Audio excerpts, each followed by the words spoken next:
Hey guys, it's Tom Bucks. Thanks for tuning into MST.TV. And a lot of you guys have been asking me, Hey Tombos, can we still play combo decks Evil Nibiru and Dark Ruler no more in the meta now? why don't you guys read my mind to see my honest opinion? Yes. If you guys enjoyed that opening segment, don't forget to hit the thumbs up button. If you guys didn't like it, also hit the thumbs up button, and I'll decide whether or not you guys actually liked it or not. Check out the Patreon link down in the description below, just so that it will help support me whenever I do that type of editing, or I won't do that type of editing. You leave your comment down in the comment section below. Now, into this damage report. Normally, whenever I do a damage report, it's because a ban list just dropped, but this time it's not a ban list that dropped on us. We got a giant rock that came upon us, and also Dark Ruler no more. Those two combined is kind of like a ban list in itself because it definitely reshaped the meta, and we're going to look into the past regional results, seeing which decks floated to the top and which ones sank to the bottom because of these releases. We're also going to look into alternative win conditions as win buttons that you should be playing in your deck, just so that you can adapt to all the combo decks, all the control decks, because if you're not playing these cards, you're not optimizing on maximizing your win chances, and sometimes you can just squeeze a win by playing some of these cards I'm going to mention. And this was super apparent at YCS Portland, and I can't believe I didn't make a video about them, but yeah, we're going to move forward with that. And then finally, can you still play combo decks? Well, I'm going to say yes, you can, and because Yu-Gi-Oh! Is a very adaptive game, people are going to adapt. Where Sky Strikers, whenever they got smashed by a ban list, they became a lot more conservative with their resources. They're much more careful with their opening play.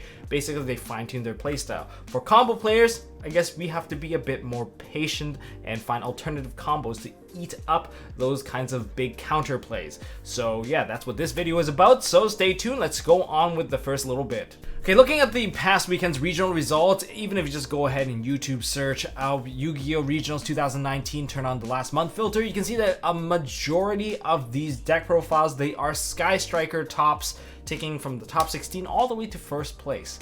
It's no surprise because they're not really affected by Dark Ruler no more, and in fact that card just makes their deck even better because they can just break a whole deck without exerting any effort. But it's still a little bit hard for them, but if they go for like a Boros or just wipe the board or go into Topologic, that's the end of your opponent's board, because a simple Dark Hole is enough, especially if you play Dark Ruler no more. And the deck is also unaffected by Nibiru because you don't really summon that many times per turn to the point where Nibiru would actually be a problem. Although if Nibiru did get dropped on a Sky Striker player, say they gotten into their monster one too many times, that is a pretty heavy impact, if you ask me, because having that token there doesn't feel really good in terms of your Sky Striker stuff. But that being said, that probably did not happen to most people, so yeah, you can completely disregard that last statement. Now, the next top represented top cut deck, I would say, is Altergeist. Altergeist, there's tops from winner to among the top 4, there's a lot of them. So yeah, Altergeist, another winner of the fall for sure. So in terms of damage report, they took the least amount of damage and gained a lot, especially when a single card can completely wipe a whole board. And even Dark Ruler no more doesn't exactly affect them as much, especially when you have Protocol face up. Your stuff just can't really get negated, so it doesn't exactly matter, does it? And that being said, even with the one multi-faker, DZ have proven that even with one multi-faker, as long as you search out that multi-faker early on in the game, you can still do your plays normally and slowly grind out advantage against your opponent. Now, the next one that has a lot of representation in terms of YouTube deck profiles, I guess Magical Muskets, another control deck taking a lot of the top spots. I think I saw at least 3 or 4 of them.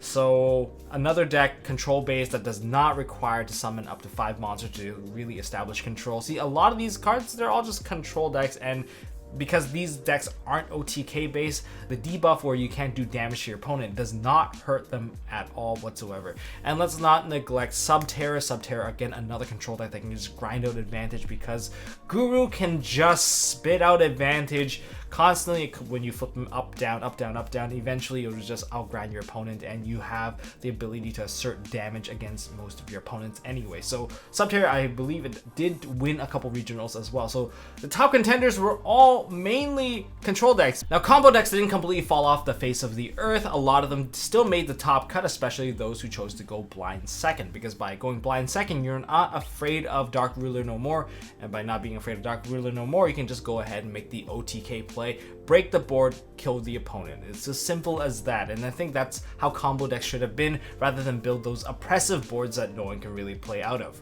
Now, looking into the top cut, a lot of representation from pure Thunder Dragons. Unlike the Danger Crusadia counterpart that barely saw any representation in the top cut, I think it's just as anyone can playing Dark Ruler no more, and anyone playing Nibiru can just smash the whole board. And when you commit that many resources into a board, by the time you finish your combo, you have 5 cards left in your extra deck, but a simple Dark Ruler no more and a Dark Hole just wipes your board. I guess for Sky Strikers, they can go into like a Topologic Bomber Dragon and then just summon something and boom, your whole board is dead and there's almost no recovery coming from that. And that's just very much brutal. But I guess the Thunder Dragon Pure, on the other hand, is still able to play without pushing out that many summons and can still just cripple your opponent by locking them out.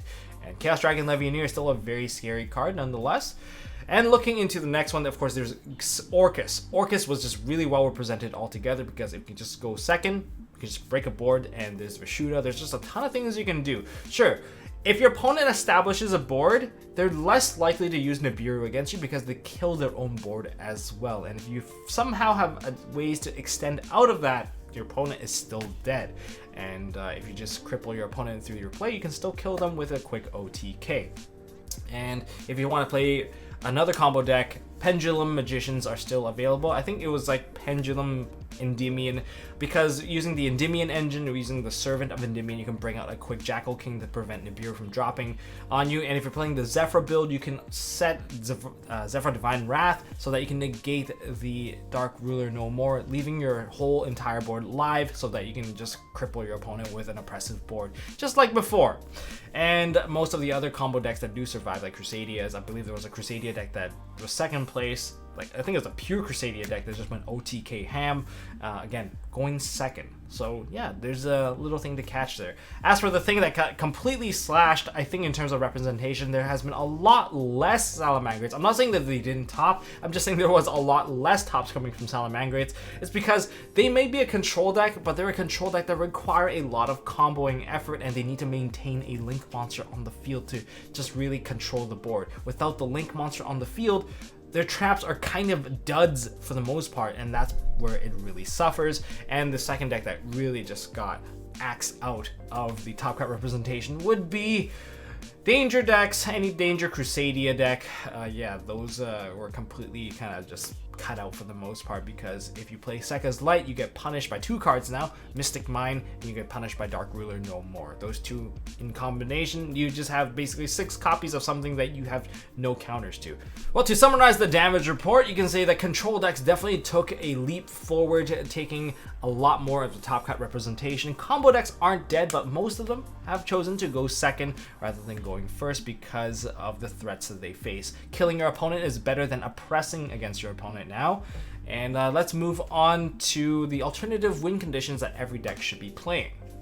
So 3 alternative win con buttons that you should be playing in your deck. These are generic cards, they're not like Exodia or anything, but they kind of control the game to the point where your opponent doesn't really get to fight back. First one obviously is Mystic Mine. You guys hate this card, but I highly suggest you run it as like a way to stun your opponent. Even if they have spell trap removal to out it, you can use Mystic Mine to buy you a couple of turns so that you can combo against your opponent and they can't do anything about it. And all of a sudden Boral Sword shows up, and if they still have more monsters than you, that Boral Sword can't be stopped by a hand trap, so it gives you free play for most of your turn. And just be careful, count your monsters, and try to play multiple field spells. This has been proven time and time again for Sky Strikers versus Danger Crusadia Thunder Dragon.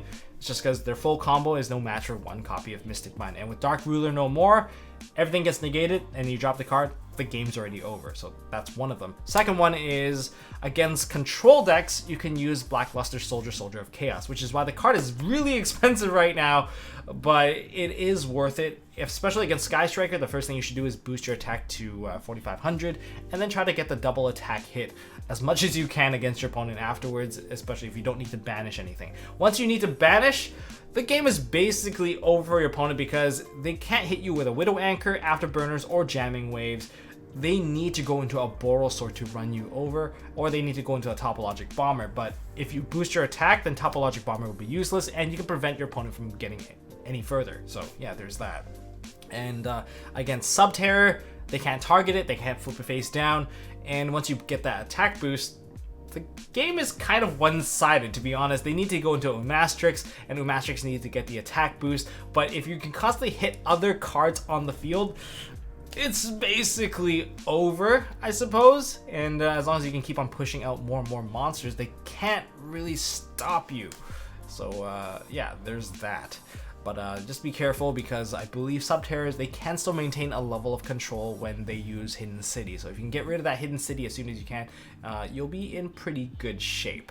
So yeah, don't forget to side in your spell trap removal. And if you're using it against Altergeist, just make sure that you don't get hit by a Hexia with a Marionetter, and you should be good to go, which is why the attack boost is so important. But since you can't be targeted, and you can ram into anything, it doesn't hurt. And even Conqueror cannot really like stop you any further after like the first negation or something like that. But yeah, that's why BLS is probably one of the more versatile monsters to take out control decks, and it's a really good backup monster in a low resource situation. And the final win button is Super Poly. You should just be playing this card. Play in the main. I don't think there's any harm. Versus Sky Strikers, you can Super Poly away the Ray, because that's a dark monster, which is also kind of neat. The second thing is, keep in mind that you can't fuse away tokens, so don't try that. Super Poly, you just eat up most of the other decks that play dark, so anything that plays Guard Dragon, they get completely eaten out. So that part kind of sucks for them. But yeah, that's a win button, because you can just break an entire board simply by having Super Poly. So a lot of the people that play dark decks, they need to work around so that they only have one dark monster on the field when they finish their combo. Alright, so that is about that from terms of like the win buttons. If you guys aren't aware, this is stuff that happened at YCS Portland, just reporting on it, and consider that in your future deck building. And finally, how can we play combo decks? I believe you can still play combo decks, but you just have to work around the situation where Nibiru is a thing, Dark Ruler No More is a thing, and there's 3 decks that I can point out right now. First of all, Zephyr Endymion, that's the most obvious choice, because the combo itself leads to all the protection that you really need, and they're kind of generic type protection anyway, but it does force you to hold your negates so that you're negating the right things.